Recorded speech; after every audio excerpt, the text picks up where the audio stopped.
In the darkest days of the modern age, when the shadow of tyranny stretched across Europe, one voice roared in defiance, one spirit refused to break. This is the story of how a nation, led by an indomitable man, stood alone against the storm and steered the world towards the light. The year is 1940. Dark clouds gather not just in the sky, but over the very heart of the British Empire. The Houses of Parliament stand grimly as the news spreads like a contagion of fear. France has fallen. The relentless German war machine now stands at the edge of the Channel, its eyes fixed on the last bastion of freedom in Europe. As newspaper headlines scream of impending invasion, and the British Expeditionary Force is miraculously evacuated from Dunkirk, a sense of dread grips the nation. It is in this moment of profound crisis that a new leader steps onto the world stage. Winston Churchill, a man often at odds with the political establishment, is appointed Prime Minister. His face, etched with determination, becomes a symbol of the fight to come. The gathering storm has found its lightning rod.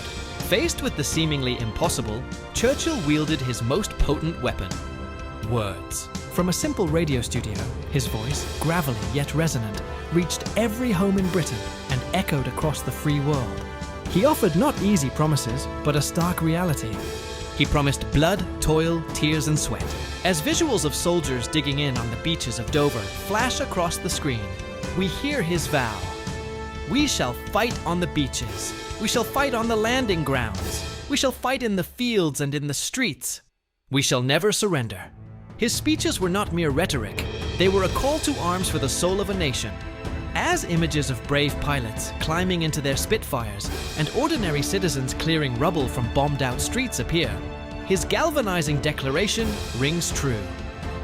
Let us therefore brace ourselves to our duties, and so bear ourselves that if the British Empire and its Commonwealth last for 1,000 years, men will still say, this was their finest hour. That finest hour arrived in the skies over Britain. The summer and fall of 1940 saw the Battle of Britain, a desperate aerial conflict that would decide the nation's fate. The screen fills with the visceral spectacle of dogfights, the graceful dance of death between the Royal Air Force and the German Luftwaffe. On the ground, the spirit of the British people became an unbreakable shield. Firefighters battled the infernos of the Blitz, their silhouettes stark against the orange glow of a burning London. Civilians huddled in underground stations, their faces anxious but united in a shared ordeal. At the strategic heart of it all, Churchill stands before a vast map in the war rooms, tracking the battle's progress. His expression is resolute, a mixture of grim resolve and unwavering confidence in his few, the pilots to whom so much was owed by so many. Though Britain stood firm, Churchill knew victory could not be achieved alone. He forged a crucial alliance, tirelessly courting US President Franklin D. Roosevelt, persuading him to aid Britain's cause. Scenes shift to show Churchill meeting with Allied leaders, the Grand Alliance taking shape.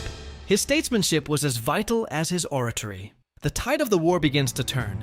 We see the monumental D-Day landings, the largest amphibious invasion in history, a direct result of years of planning and alliance building.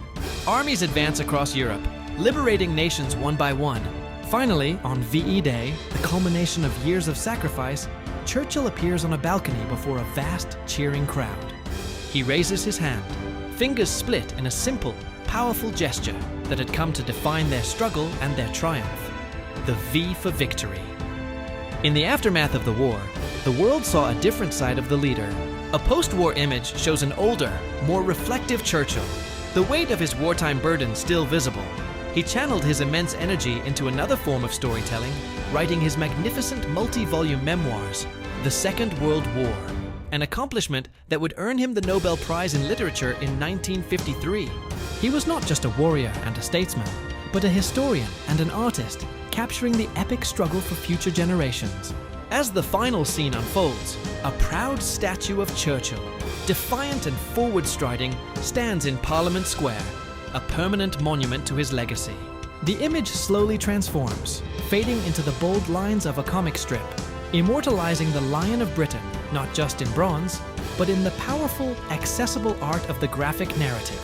And so, the story of Winston Churchill, a titan of history, is not merely a tale of war, but a timeless lesson in courage, resilience, and the power of a single individual to inspire a nation to defy the darkness and fight for its finest hour.